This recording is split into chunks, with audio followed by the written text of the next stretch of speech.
Selamat datang kembali di sesi pembahasan mendalam kita. Pernah nggak sih Anda berhenti sejenak terus mikir, kok dunia sekarang ini rasanya beda banget ya sama dunianya kakek nenek kita? Katakanlah 100 tahun lalu gitu. Bukan cuma soal teknologi ya, tapi struktur masyarakatnya itu sendiri. Nah, kali ini kita mau coba kupas tuntas nih, transformasi sosial yang radikal banget di abad ke-20. Ini arus perubahan yang kuat, tapi seringnya kayak tersembunyi di balik berita politik atau perang yang heboh. Sumber kita kali ini bab 23 dari buku klasiknya Peter Drucker, The Essential Drucker. Dia di situ menganalisis munculnya apa yang dia sebut masyarakat pengetahuan atau knowledge society. Pertanyaannya nih, seberapa besar sih kekuatannya? Kekuatan apa aja yang mendorong perubahan ini? Dan gimana dampaknya ke kita sekarang? Ya, itu poin yang bagus banget. Skala transformasi sosial di abad ke-20 ini memang luar biasa. Belum pernah ada tandingannya lah dalam sejarah. Drucker itu menekankan banget kalau dampaknya ini jauh lebih permanen, lebih mendasar dibanding revolusi politik atau gonta-ganti kekuasaan yang sering kita anggap sejarah besar. Fokus dia itu di negara maju, yang ya akhirnya jadi model buat dunia. Pergeseran di dunia kerja, siapa yang kerja, struktur masyarakat, bahkan sampai ke politik.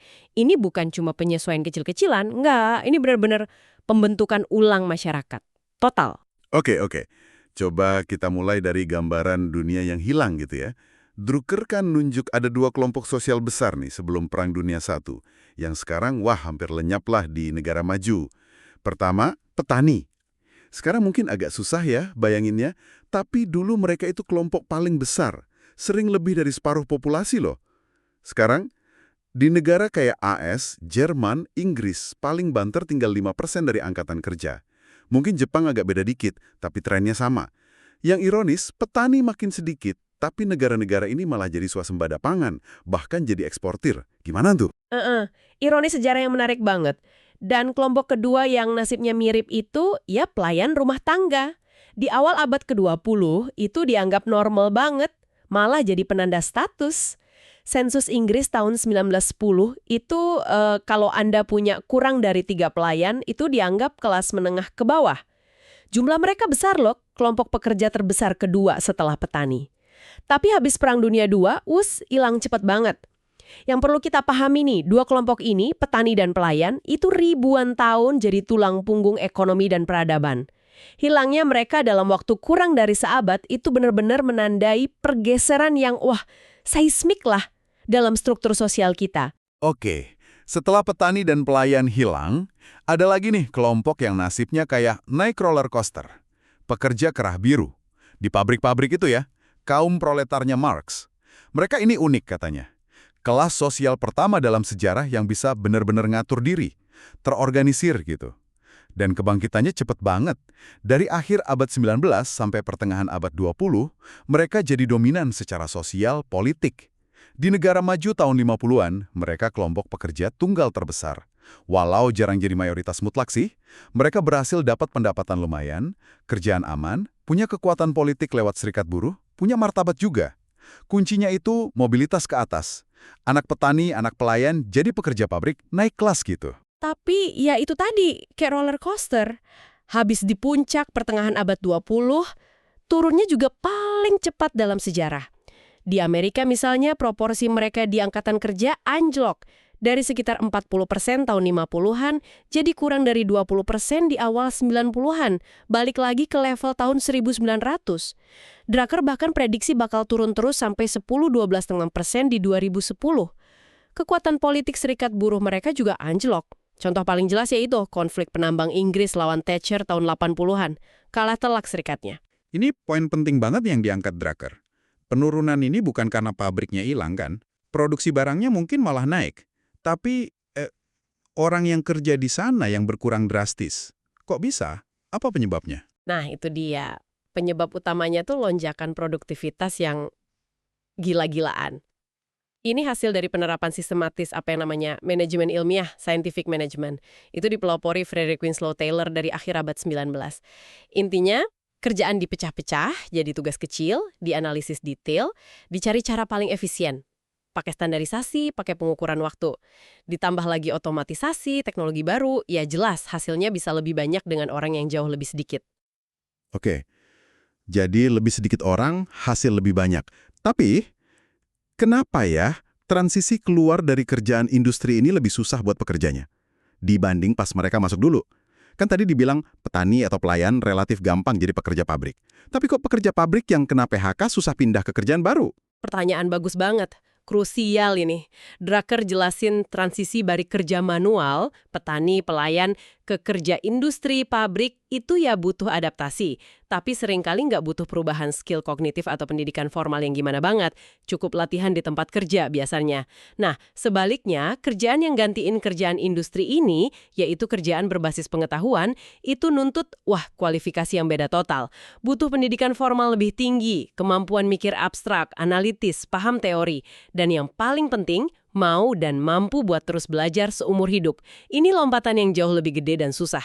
Kalau di Amerika, ada faktor kayak GI Bill itu ya, setelah Perang Dunia II, yang kasih akses pendidikan tinggi buat veteran perang. Itu bantu nggak sih proses transisinya? Betul.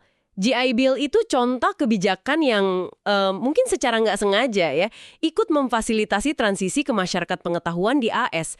Setidaknya buat sebagian veteran, jutaan orang jadi bisa kuliah yang mungkin sebelumnya nggak kepikiran. Jadi bantu menciptakan angkatan kerja yang lebih terdidik. Tapi ya tentu manfaatnya nggak rata dan nggak menyelesaikan masalah buat semua pekerja industri yang tergusur. Cuma ini nunjukin gimana kebijakan publik bisa ikut berperan lah dalam navigasi perubahan sosial segede ini. Oke. Dari semua pergeseran ini, muncullah figur sentral baru. Drucker menyebutnya pekerja pengetahuan atau knowledge worker. Bisa dijelasin dikit, siapa sih mereka ini? Apa yang bikin beda banget dari pekerja dominan sebelumnya? Nah, yang menarik di sini tuh karakteristiknya si pekerja pengetahuan ini.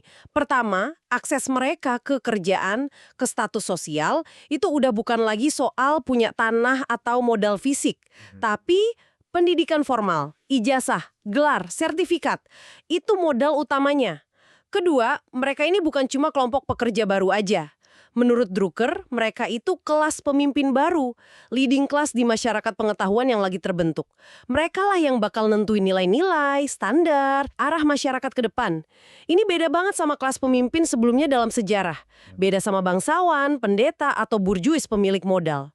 Kalau pekerja pengetahuan jadi tulang punggung dan pemimpin baru, gimana ini mengubah masyarakat secara keseluruhan? Implikasinya apa aja? Implikasinya itu, kemana-mana. Pertama, dan ini mungkin paling dasar ya, pendidikan jadi institusi sentral. Banget. Sekolah, kampus, lembaga training, itu jadi pabrik utama yang ngasilin modal paling penting, pengetahuan dan pekerjanya. Makanya isu soal kurikulum, kualitas guru, standar lulusan, akses kuliah, jadi isu politik dan sosial paling krusial. Perdebatan soal apa sih artinya jadi orang terdidik di zaman sekarang tuh ya, terus saja ada. Bener banget, isu pendidikan kayaknya nggak ada habisnya ya dibahas. Ada lagi nggak implikasi lainnya? Ada. Kedua, persaingan makin ketat dan global. Kenapa? Karena pengetahuan itu teorinya ya lebih gampang diakses dan disebar lintas negara dibanding modal fisik atau tanah. Persaingan jadi lebih terbuka. Kata Drucker, di era ini udah nggak ada negara miskin, yang ada negara bodoh. Maksudnya negara yang gagal manfaatin pengetahuan. Ini berlaku juga buat perusahaan, organisasi, individu. Peluang sukses memang lebih besar karena akses pengetahuan lebih gampang. Tapi di sisi lain, tekanan buat terus belajar, inovasi, kerja bagus, itu juga naik drastis. Risiko gagal juga jadi lebih personal. Dan ini pasti mendorong orang buat jadi spesialis ya? Kan nggak mungkin kuasai semua. Persis. Itu implikasi ketiga. Spesialisasi jadi keharusan. Pengetahuan itu baru efektif, baru produktif kalau diterapkan secara spesifik dan mendalam di satu bidang. Udah lewat masanya manusia renaissance yang bisa banyak hal. Nah, spesialisasi yang mendalam ini kemudian mendorong implikasi keempat. Kebangkitan organisasi sebagai unit sosial utama. Masyarakat kita jadi masyarakat organisasi. Mayoritas pekerja pengetahuan itu nggak kerja buat diri sendiri, tapi kerja di dalam atau untuk organisasi. Bisa perusahaan, rumah sakit, kampus, pemerintah, LSM. Organisasi inilah wadahnya pengetahuan khusus dari banyak orang digabung buat capai tujuan bareng. Organisasi jadi tempat utama cari nafkah, status, bahkan mungkin identitas. Jadi, bisa dibilang loyalitas kita geser ya, dari komunitas tempat tinggal ke organisasi tempat kita kerja. Ada kecenderungan ke sana, walau ya kompleks juga. Ini nyambung ke implikasi kelima. Makna baru status karyawan. Secara hukum, pekerja pengetahuan mungkin tetap disebut karyawan, tapi intinya Drucker lihat mereka sebagai kapitalis baru. Kok bisa? Karena mereka punya alat produksi utama zaman sekarang. Pengetahuan di kepala mereka. Plus, lewat skema kayak dana pensiun, saham, mereka secara kolektif juga jadi pemilik modal finansial yang gede. Dana pensiun itu kan gabungan dana upah pekerja sama dana modal buat investasi. Akibatnya, Hubungan kuasa geser. Organisasi modern itu lebih butuh pekerja pengetahuannya dibanding sebaliknya. Pekerja pengetahuan yang jago punya mobilitas dan daya tawar lebih tinggi. tugas manajemen bukan lagi cuma ngawasin buruh atau ngelola aset fisik. Tugas utama manajemen di era pengetahuan itu bikin pengetahuan dari berbagai spesialis jadi produktif. Gimana caranya? Ya rancang struktur organisasi yang pas, ciptain budaya kerja yang kolaboratif, kembangin potensi orang. Drucker bahkan nyebut manajemen itu liberal art, seni untuk membebaskan dan mengoptimalkan kontribusi manusia lewat organisasi. Perubahan yang digambarkan Drucker ini skalanya, wow, luar biasa ya. Tapi transformasi segede ini pasti nggak mulus-mulus aja kan? Pasti ada gesekan, tantangan baru. Apa aja tuh tantangan utamanya? Iya, pasti ada. Setiap perubahan besar pasti lahirin tantangan baru. Pertama, komunitas tradisional makin lemah. Ketika loyalitas, identitas makin keikat sama organisasi dan profesi, ikatan ke komunitas berbasis lokasi, desa, lingkungan RT RW, paroki, cenderung melemah. Mobilitas yang tinggi, pindah kerja, pindah kota, itu juga bikin orang gampang tercerabut dari akarnya. Bisa bikin makin individualis atau merasa asing. Kalau komunitas tradisional melemah, terus siapa dong yang isi kekosongan fungsi sosialnya? Kayak rasa saling memiliki, dukungan sosial gitu. Nah, ini nyambung ke tantangan kedua, butuh banget sektor sosial yang kuat dan mandiri. Sering disebut sektor ketiga. Masyarakat yang kompetitif berbasis pengetahuan ini juga cenderung bikin kesenjangan baru atau memperlebar yang lama. Pemerintah seringkali kurang efektif atau terlalu birokratis buat nangani masalah sosial langsung. Sementara itu, ide kalau tempat kerja bisa jadi komunitas pengganti juga seringnya nggak realistis. Tujuan utama organisasi kan tetap kinerja spesifiknya. Makanya Drucker lihat peran vital organisasi nirlaba atau sosial yang otonom. Fungsinya nggak cuma kasih layanan sosial, kesehatan, pendidikan, bantu yang susah, tapi juga bangun lagi modal sosial, pulihin ikatan komunitas, dan juga kasih wadah buat warga negara terlibat aktif kasih kontribusi. Salah satunya lewat relawan. Relawan di sini bukan cuma tenaga gratis, tapi mitra yang cari makna dan keterlibatan. Jadi peran LSM, yayasan, organisasi komunitas itu makin penting ya, sebagai pilar masyarakat. Bukan cuma pelengkap aja. Sangat penting. Tantangan ketiga ini erat kaitannya sama kebangkitan organisasi tadi, munculnya pluralisme baru. Masyarakat kita sekarang penuh sama berbagai macam organisasi. Masing-masing punya tujuan spesifik, ada yang fokus lingkungan, kesehatan, pendidikan, hak kelompok tertentu, macam-macam lah. Dan masing-masing merasa misinya paling penting. Nah, ini jadi tantangan gede buat pemerintah yang tugasnya kan harusnya mengintegrasikan, menyeimbangkan kepentingan demi kebaikan bersama. Pertanyaan lama soal pluralisme, gimana seimbangin kepentingan khusus sama umum, muncul lagi dalam bentuk baru. Gimana mastiin semua organisasi ini kerja bagus, sekaligus jaga masyarakat tetap utuh? Disinilah muncul isu tanggung jawab sosial tiap organisasi. Pluralisme organisasi ini kayaknya kelihatan juga ya di politik kita. Politik juga ikut berubah nggak sih? Ini tantangan keempat dan mungkin paling rumit. Pergeseran ke arah politik nilai-nilai absolut. Kalau politik era industri banyak soal ekonomi, bagi hasil, hak buruh, aturan bisnis, isu yang seringnya masih bisa kompromi lah. Setengah roti lebih baik daripada nggak sama sekali. Nah, di masyarakat pengetahuan, politik makin didominasi sama pertarungan nilai. Nilai-nilai yang dianggap absolut, nggak bisa dinego. Isu kayak lingkungan, aborsi, hak minoritas, identitas gender, itu sering mecah belah masyarakat jadi kubu-kubu yang susah dialog. Karena masing-masing merasa pegang kebenaran moral mutlak. Partai politik tradisional yang biasa jadi maklar kepentingan ekonomi sering kelabakan hadapi polarisasi berbasis nilai ini. Ini munculin pertanyaan mendasar, gimana pemerintah bisa jalan efektif di tengah fragmentasi dan polarisasi nilai kayak gini? Iya ya, rasanya tantangan pluralisme baru sama politik nilai ini relevan banget sama yang kita alami dan lihat sehari-hari. Dari debat panas di medsos sampai konflik di level kebijakan publik. Oke. Mari kita coba tarik benang merahnya ya. Kita udah bahas transformasi sosial yang luar biasa banget di abad ke-20 menurut Peter Drucker. Mulai dari runtuhnya dominasi petani dan pelayan, terus naik turunnya pekerja kerah biru industri, lalu muncul pekerja pengetahuan sebagai motor penggerak utama yang melahirkan masyarakat pengetahuan. Masyarakat baru ini cirinya pendidikan jadi pusat, persaingan ketat berbasis pengetahuan, spesialisasi mendalam, dan dominasi organisasi. Tapi, di balik itu semua, ada juga tantangan serius. Komunitas melemah, butuh sektor sosial yang kuat, muncul pluralisme baru yang kompleks, dan politik yang makin terpolarisasi karena nilai. Nah, sebagai penutup, Drucker itu kasih pemikiran yang sekaligus jadi tantangan buat kita semua. Kalau abad ke-20 itu abad transformasi sosial dan ekonomi yang dahsyat, yang benar-benar ngubah struktur masyarakat kita, maka abad ke-21, zaman kita sekarang ini, harus jadi abad inovasi sosial dan politik.